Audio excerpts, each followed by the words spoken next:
Ladies and gentlemen, foes and fans, friends and fudders, welcome once again to Meme Mania and the 36 Chambers of Tech. I am your host, ShyTalks Kusama, and it's a pleasure for me to be here today, of course, because of divine providence. Tada Elohim. Now, today, on this wonderful Tuesday, we're going to talk about treat, bone, leash, and our beloved shib, how exactly they work, and why they're designed this way. So let's get started. A question I get all the time when I pitch is, bro, why do you have 4 tokens? Like, I don't understand. Don't you just need like 1 token, dude? Like, bro, you don't need 4 tokens. This makes no sense. I don't understand. And I say, bro, but it does. I mean, like, think about it. When you look at the United States government, arguably, very arguably, one of the best structures ever designed, if it was set up properly and working the way it was designed and not overhauled because of a variety of reasons I don't want to get into, it would work great. It's basically designed around a 3-part system. Each of these parts works in tandem with checks and balances to make sure that each branch has autonomy, but at the same time has checks and balances, can never overtake the entire system, unless of course you were able to overtake the entire system. But yeah, that's where blockchain comes in. Let's recap. There's the legislative branch, the executive branch, the judicial branch, and these 3 branches work together. So if you were designing a new world, a new type of state, a new digital network state, how would you utilize a similar system? Especially when you wouldn't want any one token or any one thing to be a single point of failure, including myself, which is why this whole system has to be handed over. The foundation is for you to build. Now, in my opinion, and I can only assume this is the thinking that Ryoshi had when he designed this, but maybe not. But again, I'm just working with what I was given and the job that I was given. I believe SHIB represents community. It is our largest holding with trillions of tokens. And the community will decide community things. That's how it should be. Of course, you'll need committees and things like that to filter different questions or requests from the community, but overall, the community decides. Then you have leash. Now, leash becomes this judicial branch. They are the judges. They also deal with exclusivity. That means that sometimes leash holders might get things before everyone else. They might find out things before everyone else. They might get access before everyone else. They are the exclusive bunch, but we give them a little responsibility for that exclusivity, which would mean that they'll have to do things like help solve problems. In other words, let's say something bad was to happen, God forbid, inside like the metaverse, like someone gets cursed out or something, somebody's harassing someone, these type of things happen. You know all the scammers, right? And the person who is going through that problem should be able to bring their issue to the court, quote unquote, and the judicial branch can decide yes or no, bad or good, this is the result, this is what happens, right? That makes sense. And in our system, the same thing works except on chain, and the leash holders are the decision makers. Technically, since we are an army, the SHIB army, they would also be our military. But I won't go too much into our military operations as it pertains to liquidity and finding liquidity and doing things like vampire attacks. That's for another moment's discussion. Then you would need some sort of executive branch where things are executed properly and quickly. And that's done with Bone. Obviously, if it runs our blockchain, our L2 blockchain with over 500 million transactions, good job, Kyle, then the ability to execute quickly and cheaply is extremely important. And that is where Bone and the governance for all of this executionary and also technological questions come into play. What should we do? How do we upgrade? All these different questions. Somebody's got to answer all that stuff when there is no leader. And then the final token is Treat. Now, I'm personally extremely excited about Treat because it's the last one of the 4. not including the stablecoin, which is stable and just kind of allows people to quickly switch when the time is right and the shift takes place between bull and bear. So,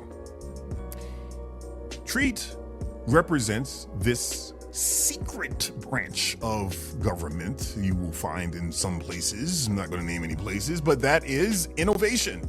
Corporations usually lead innovation. Too often their interests are put ahead of the community, of the common person. But ideally, they would also have their own branch where innovative things can take place, where marketing is decided. Ethical marketing, not like I'm going to ram down your throat that you can smoke cigarettes and they're good for you like they did in the 60s.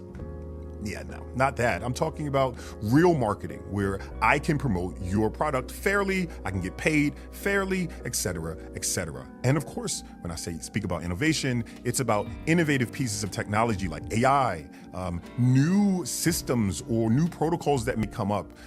How do we decide about that? What do we invest in to take this project to the next level? Do we put all our funds into AI? Do we invest in creating a certain type of AI? Do we invest in certain places to get adoption? Where would those decisions take place? And do we have the budget to be able to pay to onboard new people, new communities, new systems? Okay, Treat handles all of this. Now, zoom out and take a look and see that this system is actually pretty darn genius, if I do say so myself, and to make sure that it was written in stone well over a year ago. I mean, a full year ago, we announced our sovereignty and laid all of this out in the SHIB paper, over 100 pages. I don't know what more you can ask for from a decentralized community than to have this type of governance structure. Governance is one of the key pillars of a nation state. You have to be able to govern yourself. You have to be able to govern the entire community, because honestly, I'm going to tell you right now, most of the community's not going to vote. They're not going to vote on things. They're too busy working 2-3 jobs to, fight off inflation like everyone else in the world, including myself, for much of my life. So I get it. We are building for the small community of Shibisons, as we like to call them, that will make the decisions for the larger millions of tourists. Now look, let me explain how powerful this is exactly so you understand. When a country figures out its GDP, there are various ways to calculate it. But overall, it's a way to see basically how successful your country is. And there's various parts to GDP. There's GDP, and then there's GDP per capita. Now, I'm not going to bore you with all the calculations involved, but I'm going to give you a basic overview. For GDP, it is calculated as all of the transactional funds that take place within a currency that runs a nation. Okay, so the GDP of the United States is well into the trillions because that's how much movement takes place with the United States dollar.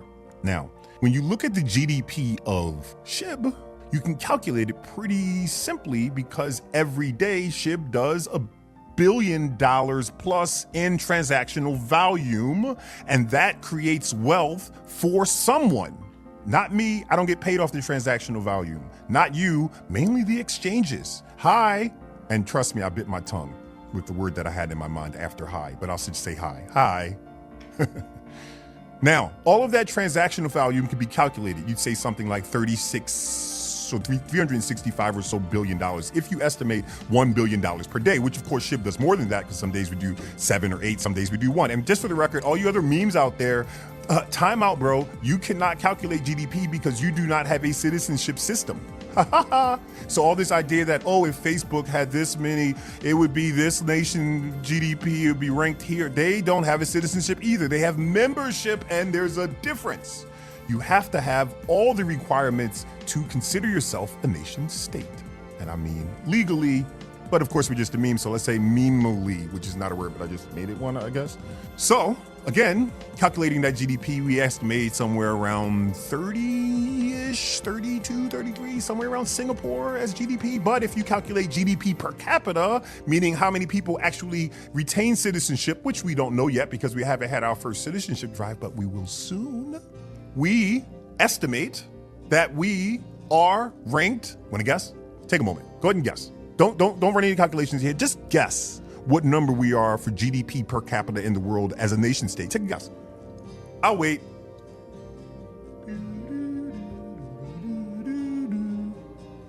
Ship. Yeah, that's right. Number one by far. And you think this is too complicated? You think this is just a meme? You think this is a joke? This is not a joke. This is the future of tech. And I'm done. See you next episode.